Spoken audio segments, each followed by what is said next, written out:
Chers amis internautes, bonjour et merci de prendre le rendez-vous de l'essentiel de l'actualité économique. Hydrocarbures pour commencer, à Craquer Petroleum, filiale indirecte de RES International, prévoit de démarrer la production pétrolière sur le champ offshore de Semen au large du Bénin à la fin janvier 2026, après un report du calendrier initial fixé à fin 2025. Le lancement dépend de l'achèvement du forage du puits de production AK2H dont les travaux doivent débuter mi-janvier. Les principales installations dont l'unité de production Stella Energy 1 et le navire de stockage Christina sont déjà en place. Les retards ont été causés par les difficultés géomécaniques dans des couches de schiste instables désormais particulièrement maîtrisées. La production initiale attendue est d'environ 15 000 barils par jour. Craquer détient 76% du projet, l'État béninois 15%.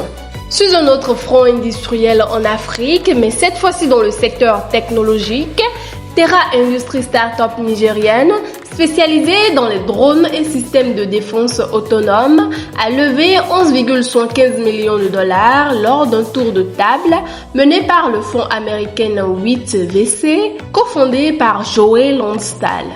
Ce financement permettra d'augmenter la production, de renforcer les équipes d'ingénierie et de déployer davantage de technologies de sécurité en Afrique. Fondée en 2024, l'entreprise développe des drones, tours de surveillance et systèmes autonomes équipés de sa plateforme Artemis OS. Ces solutions sécurisent déjà des infrastructures critiques, notamment des centrales électriques et des mines au Nigeria et Ghana, et soutiennent la lutte contre l'insécurité et le terrorisme sur le continent. Dans tout un autre secteur, celui de la pêche, le Maroc, dont le secteur halieutique est le plus développé en Afrique, a connu un net ralentissement en 2025. Les volumes de produits halieutiques issus de la pêche côtière et artisanale ont atteint 1,13 million de tonnes, en baisse de 15% par rapport à 2024. Cette diminution est principalement liée au recul des poissons pélagiques qui représentent près de 80% des prises avec une chute de 18%. Les captures de céphalopodes et de crustacés ont également reculé. Malgré la hausse des poissons blancs, coquillages et algues, celle-ci reste insuffisante. Plusieurs ports atlantiques clés dont Dakar, Essaouira et Agadir ont enregistré de fortes baisses de débarquement. Cette situation s'est traduite par une diminution de 4% des recettes, tombées à 10,11 milliards de dirhams. À l'échelle mondiale, les marchés alimentaires ont également été marqués par des tensions en 2025. Les prix mondiaux des denrées alimentaires ont augmenté, mettant fin à 2 années de baisse selon la FAO.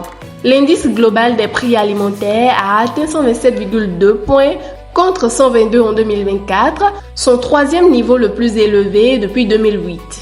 Cette hausse est particulièrement due à la forte progression des huiles végétales ainsi qu'à l'augmentation des prix de la viande et des produits laitiers portés par une demande soutenue et des contraintes d'offres. À l'inverse, les prix du sucre et des céréales ont recalé grâce à des stocks abondants. Cette dynamique accentue les pressions sur les pays importateurs nets, notamment en Afrique subsaharienne. Enfin, la Bourse régionale des valeurs mobilières a ouvert ce mardi 13 janvier 2026 sur une dynamique positive marquée par la progression notable de plusieurs titres phares. Les indices de référence affichent une orientation haussière, confirmant la confiance des investisseurs en ce début de semaine. NEIC s'impose comme la meilleure performance du jour avec une hausse de 7,50%, son cours atteignant 1290 francs CFA. BOAB suit de près avec une progression de 6,77% à 6385 francs CFA, confirmant la vigueur du secteur bancaire.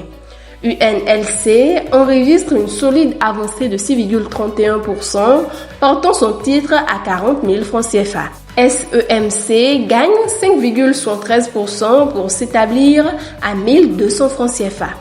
Enfin, BOAM complète ce top 5 avec une hausse de 2,69% à 4200 francs CFA. Ces performances traduisent un regain d'intérêt des investisseurs pour les valeurs industrielles et bancaires, moteurs traditionnels du marché régional. Merci de toujours nous choisir pour vous informer. Pour ne rien rater, suivez-nous sur nos canaux digitaux.